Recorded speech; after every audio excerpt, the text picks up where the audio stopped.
भारतीय संविधान के लिए लोकतंत्र का एक काला दिवस, जहां कांग्रेस द्वारा लगाया गया आपातकाल, जिसे भारतीय लोकतंत्र का काला दिन भी माना जाता है। भाइयों और बहनों, राष्ट्रपति जी ने आपातकाल की घोषणा की है।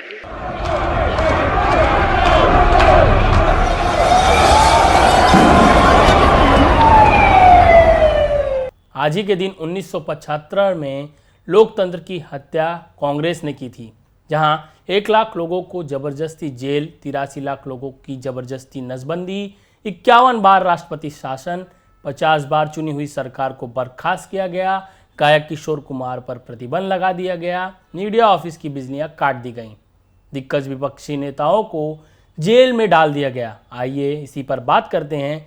इमरजेंसी 1975। नमस्कार, मैं सचिन आप सभी का स्वागत करता हूं आवाज़ इंडिया टीवी चैनल पर। बात करते हैं 1975 का वो मंजर, जब भारत का वो राष्ट्रपति जिसने इंदिरा गांधी के कहने पर देश में आपातकाल लगाया। 25 जून 1975 ये वो दिन है जिसे देश कभी नहीं भूलेगा। उसकी वजह यह है कि इसी दिन तत्कालीन प्रधानमंत्री इंदिरा गांधी के नेतृत्व वाली कांग्रेस सरकार की सलाह पर राष्ट्रपति फखरुद्दीन अली अहमद ने देश में इमरजेंसी लागू करने की घोषणा की थी। इमरजेंसी के दौरान नागरिक अधिकारों को समाप्त कर दिया गया और इंदिरा गांधी के राजनीतिक विरोधियों को गिरफ्तार कर लिया गया। जी हां, 25 जून 1975 ये वह दिन है जिसे भारतीय इतिहास में एक काला अध्याय के रूप में जाना जाता है।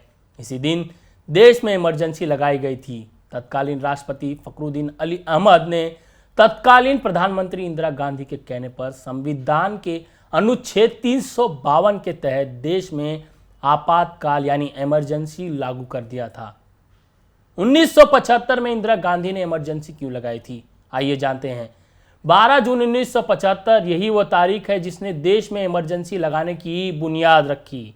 दरअसल इसी दिन इलाहाबाद हाईकोर्ट ने इंदिरा गांधी को लोकसभा चुनाव में जीत दर्ज करने के लिए गलत तौर तरीके अपनाने का दोषी पाया और उनका चुनाव रद्द कर दिया।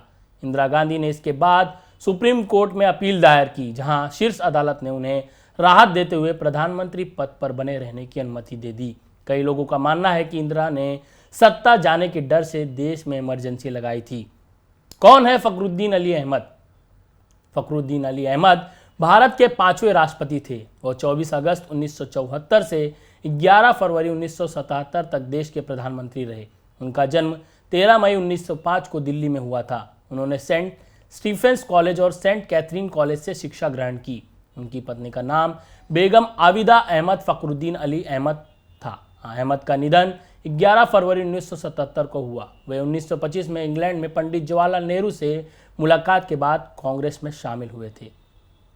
भारत में इमरजेंसी कब लगाई गई? भारत में इमरजेंसी 25 जून 1975 को लगाई गई, जो 21 मार्च 1977 यानी 21 महीने तक लागू रहा। इस दौरान चुनाव स्थगित हो गए, लोगों के अधिकारों का समाप्त कर दिया गया। इंदिरा गांधी ने अपने राजनीतिक विरोधियों को जेल में बंद करवा दिया और प्रेस और भारतीय संविधान के तीसरे आधार स्तंभ मीडिया पर भी बैन लगा दिया। इंदिरा के बेटे संजय गांधी के नेतृत्व में बड़े पैमाने पर नसबंदी अभियान चलाया गया, जहां करीब 83 लाख लोगों की नसबंदी कराई गई। कई बड़े नेताओं की हत्या हुई। लोकनायक जयप्रकाश नारायण ने इसे भारतीय इतिहास की सबसे अधिक काली अवधि कहा था। इमरजेंसी के दौरान आरएसएस पर लगा बैन। इमरजेंसी के दौरान राष्ट्रीय स्वयंसेवक संघ यानी आरएसएस पर बैन लगा दिया गया। आरएसएस को विपक्षी नेताओं का करीबी माना गया था और यह आशंका भी जताई गई थी कि यह सरकार के खिलाफ प्रदर्शन कर सकती है। पुलिस ने आरएसएस के हजारों कार्यकर्ताओं को जेल में बंद कर दिया। इसके साथ ही अंतरिक्ष सुरक्षा कानून के तहत जयप्रकाश नारायण, जॉर्ज फर्नांडिस, घनश्याम तिवारी और अटल बिहारी वाजपेयी समेत कई दिग्गज नेताओं को गिरफ्तार कर लिया गया। इलाहाबाद हाईकोर्ट ने इंदिरा गांधी पर क्या फैसला सुनाया था, आइए जानते हैं। इलाहाबाद हाईकोर्ट ने 12 जून 1975 को इंदिरा गांधी को सरकारी मशीनरी का दुरुपयोग करना, तय सीमा से अधिक पैसे खर्च करना, वोटरों को घूस देना और मतदाताओं को प्रभावित करने के लिए गलत तौर तरीके अपनाने जैसे 14 आरोप सिद्ध होने के बाद 6 साल के लिए प्रधानमंत्री पद से बेदखल कर दिया। राजनारायण ने 1971 में रायबरेली लोकसभा क्षेत्र से इंदिरा गांधी की हाथों शिकस्त झेलने के बाद इलाहाबाद हाईकोर्ट का दरवाजा खटखटाया था।